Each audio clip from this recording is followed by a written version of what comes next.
led a team of government officials.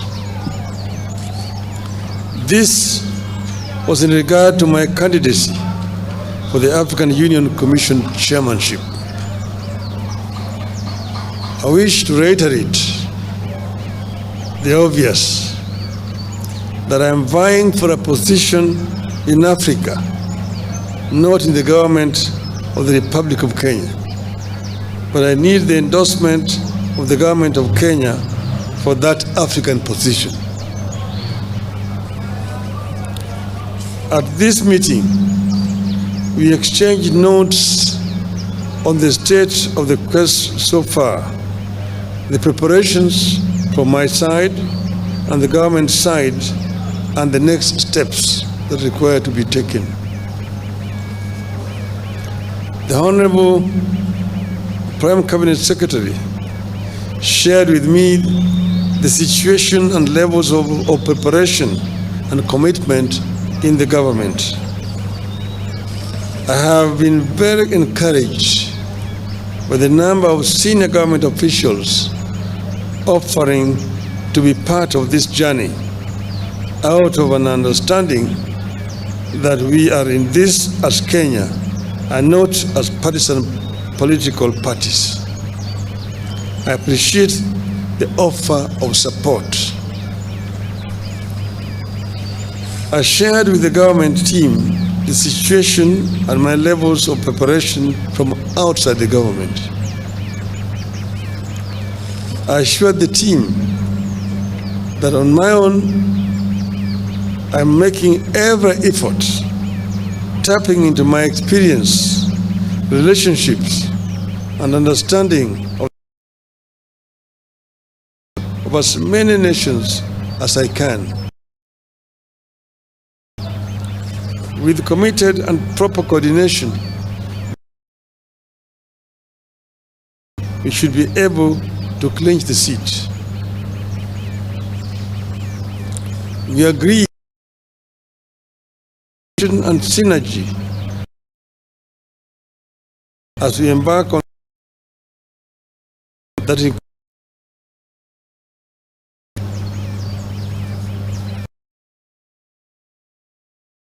on the need for efficiency, the need to cut bureaucracy, and unveil a well-oiled effort going forward.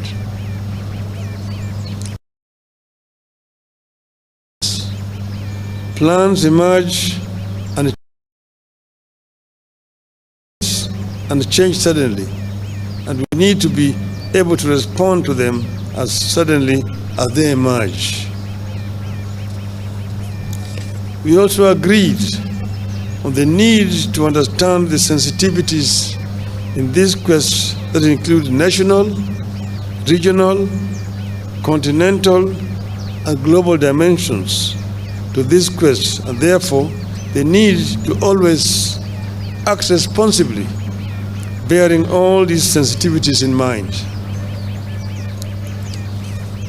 Once again, I thank Kenyans and the government for the support and the promise to keep updating the country on the status of the race. As I conclude, I just want to say that I have been requested by many friends, because many people have been surprised and wondering how I came to this. Many of my friends from outside Kenya approached me and told me that this position of AU chairmanship is becoming vacant next year. They have looked around the continent and feel that among the people who may offer themselves, you have the best credentials to take this organization forward. After lots of soul searching and consultations among my colleagues and friends, I made the decision to agree to accept the request. As you know that I had been the African Union High Representative on Infrastructure Development for 5 years. That position gave me an inside picture of what is happening in the AU, what the potentialities are in the AU, what are the challenges, and what are the weaknesses that they exist there. I believe that I have sufficient knowledge and experience to be able to move the AU forward.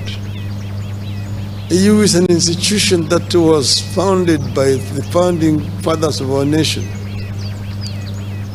And their dream was an Africa that was united, an Africa that was cohesive, an Africa that was developed. The development of Africa can only be done by Africans. I am myself a Pan-Africanist and an Afro-optimist. Afro-optimists as opposed to Afro-pessimists. Afro-pessimists are the people who have given hope in Africa, say that Africa is a lost cause, it's a condemned continent. Afro-optimists are those who believe in the ability of the African people to develop Africa. That Africa, the richest continent on the planet Earth in terms of resources, is also the poorest in terms of development. This is the paradox that we want to solve. We want Africans to be able to take charge of Africa. We want to expand the communication and trade among the African people. I was telling my brother here that when I was a student in Europe in the 60s, it was a nightmare to travel across the continent of Africa, of Europe. In Europe, to move from one country to the other, you needed a visa. And if you did not have a visa to transit in one country, they arrested you at the border and returned you where you come from. Today, you can travel across the whole of Europe, the Schengen visa. You want to enter somewhere and you can go to all parts of Europe. Yet in Africa, you still have a problem. Aliko Dangote, one of the most prominent African businessmen, was saying just the other day that he needs 35 visas to travel across the continent of Africa. His French counterpart, who is his competitor, does not need, using a French passport. With a Nigerian passport, you need 35 visas to travel on the continent of Africa. You ask yourself, why? Why can you not have one African visa? It can be done. We can connect the whole of this continent. And that's why I've been talking of the story of African lion. That the African lion must wake up now and claim the 21st century as the African century. Thank you, ladies and gentlemen.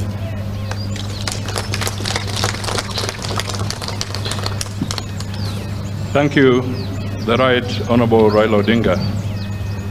Ladies and gentlemen, having listened to